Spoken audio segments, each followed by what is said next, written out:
podľa mňa by ste ale mali dosť vedieť o Slovensku, keďže ste ministerka. Štúr Hurbana Hoďa, kde si dali tie svoje pseudonymy?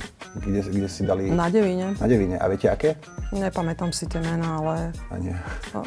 Ale to je dobré, že viete, že kde je. Ja dám, že ste prešli. Kto napísal slovenskú hymnu, originál? Matúška? Neviem, asi hej. Dobre som to povedala?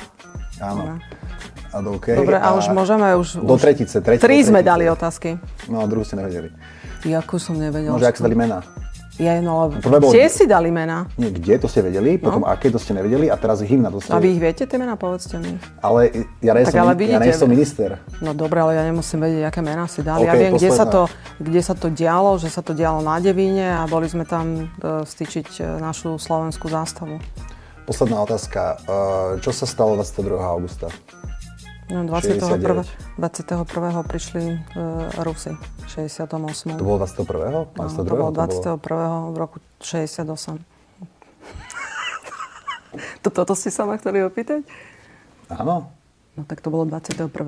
1900... A nie 69, ale 68. 68 máte pravdu, hej. A 21. nie 22. No, ale 22. chcete mať svadbu, takže neviem, možno, že ste si to dali zlý termín, tak si to teraz pasujete na 21. Ja vám poviem, prečo som sa to pýtal, to vystrihneme. Máte pravdu, bolo 20. Prečo by sme toto mali vystrihnúť?